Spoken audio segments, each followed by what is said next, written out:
제목, 셀러리맨들의 우매함. 김 회장과 한 청년의 대화. 대학원을 졸업하고 한 대기업에 근무하는 평범한 셀러리맨인 청년이 부동산 투자 컨설팅 전문기업 김 회장을 찾아와 물었다. 그는 30세의 신혼이었고 아직 아이는 없었다. 회장님, 재테크에 대해 조언 좀 해주세요. 한 달에 월급을 얼마나 받는가? 300만 원입니다. 생활비는 얼마나 들어가고 저축은 얼마나 하는가? 글쎄요. 월급 300만 원이 다 들어가는 것 같아요. 적자나 안 나면 다행이지요. 도저히 저축을 하기는 힘듭니다. 김 회장이 물었다. 술, 담배는 얼마나 하고 취미생활이나 여가비용은 어느 정도 지출하고 있나? 담배는 하루 한갑 피우니까 대략 술, 담배값은 한 달에 한 30만 원 정도 쓰는 것 같고요. 집에 제가 좋아하는 마르티스 한 마리가 있는데 강아지 키우는 데에 한 달에 한 30만 원은 들어가고요. 와이프하고 한 달에 한 번쯤은 주말 여행을 하는데 가지고 있는 중고차 한 대의 차량 유지비까지 포함해서 한 30만 원 들어가는 것 같네요. 저는 고학력자이고 10대 그룹선은 아니지만 그래도 상위 10% 안에 드는 대기업 직장인입니다. 친구들에 비해서 절대 과소비하는 편도 아니고요. 그런데 돈이 모이지 않네요. 김 회장은 이 청년에게 일화 하나를 들려주었다. 내가 지금부터 하나의 일화를 말해줄 테니 한번 깊게 생각해보기 바라네.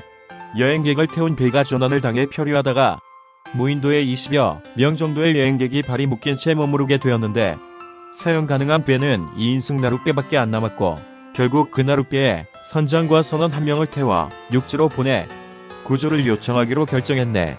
선장이 떠나기 전 조난자들이 구조대가 올 때까지 얼마나 버텨야 하나요? 하고 물으니 선장이 답변하기를 여기서 육지까지 아무리 빨리 노를 저어도 한 달은 걸리는 거리이니 구조대가 도착하는데 최소한 왕복 2개월은 소요됩니다. 그때까지 남은 식량으로 살아있어야 구조될 수 있습니다. 하기에 남은 조난자 수를 세어보니 20명이었네. 남은 식량을 20명에게 공평하게 분배해본 결과 한 명당 정확히 31치 식량이다.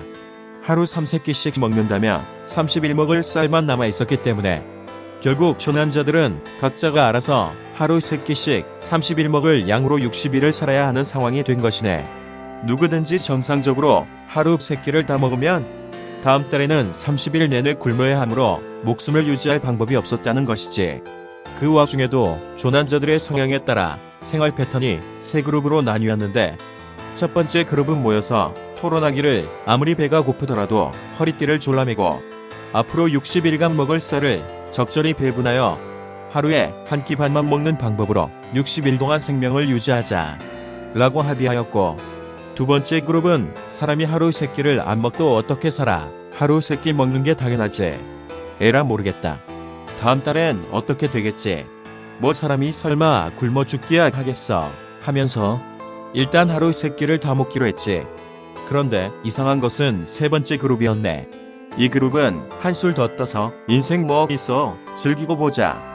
하루 3끼를 다 먹을 뿐 아니라 일부 쌀은 데리고 온 반려견이나 애완동물의 먹이로 주었고, 누구는 피부 관리를 한다면서 그 쌀을 갈아서 팩으로 만들어 얼굴에 바르고, 다른 이는 막걸리를 만든다면서 그 얼마 남지도 않은 쌀로 술을 담그기도 하였다네.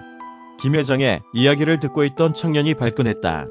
두 번째 그룹의 행동도 어리석지만 세 번째 그룹은 아예 정신병자 아닙니까? 어디 미친놈이 아니고서야 굶어 죽으려고 작정을 한 것 아닙니까? 한 달만 지나면 바로 목숨이 위험해지는데도 그렇게 한다는 말입니까? 김 회장이 되물었다. 그대 다소 과격하게 말하는군. 정말 그렇게 생각하나? 한 달 후면 쌀이 없어서 굶어 죽을 사람이 나중에는 자기도 없어서 못 먹을 그 귀한 쌀을 개에게나 던져주고 피부 관리나 하고 있다는 것이 말이 됩니까? 김 회장이 대답했다. 그 미친놈이 바로 자네일세. 청년은 사색이 되었다. 네, 회장님, 그것은 또 무슨 말입니까? 지금 저에게 무슨 말씀을 하시는 겁니까? 김 회장이 일화를 해석해주기 시작했다. 위에서 말한 60일은 앞으로 자네가 30세에서 90세까지 생활비를 써야 하는 기간을 말했던 것이고, 30일치밖에 남지 않았다고 한 식량은 자네가 30세에서 60세까지 받을 수 있는 월급을 말했던 것이었네. 자네가 받는 월급 300만원 전액을 지금 생활비로 다 써버릴 경우 자네가 수입이 없어지고 팔다리 힘도 없이 퍽 쪼그러드는 60세에서 90세 사이에는 누구처럼 폐지를 주우러 다니기 전에는 쌀 돈이 없어서 굶어야 한다는 것을 잘 알지 않는가? 혹시 두 번째 그룹처럼 아니야 뭐 그때 가서는 어떻게든 생활비가 구해지겠지 라고 생각하는 것인가? 아닙니다. 회장님 사실 그때를 생각하면 걱정되고 좀 두렵기는 합니다. 그때가 올 것을 분명하게 알고 있으면서도 자네는 지금 월 150만 원을 쓰고 150만 원을 저축하는 것이 아니라 나중에 배고픔에 허덕일 때 목숨을 유지하는 데 써야 할 피 같은 돈으로 지금 술, 담배를 사고 여행을 다니고 승용차도 굴리고 있으며 자네 노후의 생계를 좌지우지할 목숨과도 같은 생계비 중에서 매월 30만 원씩 꼬박꼬박 애완견에게 던져주고 있지 않은가? 자네는 위에서 말한 첫 번째 그룹인가?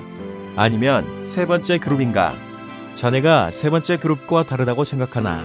잠시 생각에 잠겼던 청년이 대답했다. 아닙니다. 듣고 보니 회장님 말씀이 맞는 것 같아요.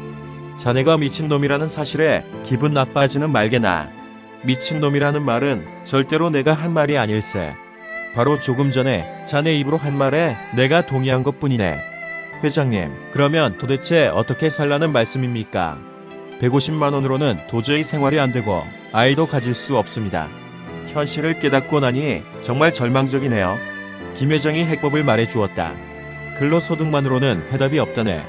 자본소득에 눈뜨는 것만이 유일한 해법이네. 30일치 식량이 100일치, 200일치, 1년치 식량으로 계속 불어나게 될 걸세. 부동산 30일치 식량이 100일치, 200일치, 1년치 식량으로 계속 불어나게 될 걸세. 부동산 투자 컨설팅 전문기업 김 회장님의 심오한 육성 말씀이었습니다. 저는 투자 강의 시간에 증거 없이 믿는 사람만큼 어리석은 자는 없다고 가르칩니다. 그러나 이보다 더욱 어리석은 사람은 확실한 증거를 보고도 믿지 못하는 사람입니다. 당사 경매 투자의 안전성과 수익성은 오로지 증거에 의한 것입니다. 당사는 증거가 아니면 말하지 않습니다. 부동산 투자 컨설팅 전문기업 김 회장님의 심오한 육성 말씀이었습니다. 연 40% 어떻게 가능하냐고요? 대한민국 최고의 특수물건의 권위자께서 3명의 특수물건 경매 최고 고수 변호사와 실패 없는 수많은 결과로 증명합니다. 연 40% 수입 어떻게 가능하냐고요? 유치권, 법정지상권 등 그 누구도 해결하지 못할 특수물건 경매로 가능합니다. 연 40% 수익 현직 변호사와 법무법인 지급보장을 증거로 가능합니다. 도움이 필요하신 분 친절한 상담으로 도움드리겠습니다. 상담 전화 010-9645-7080 강남부저 따라잡기 재테크투자퇴직연구소 감사합니다.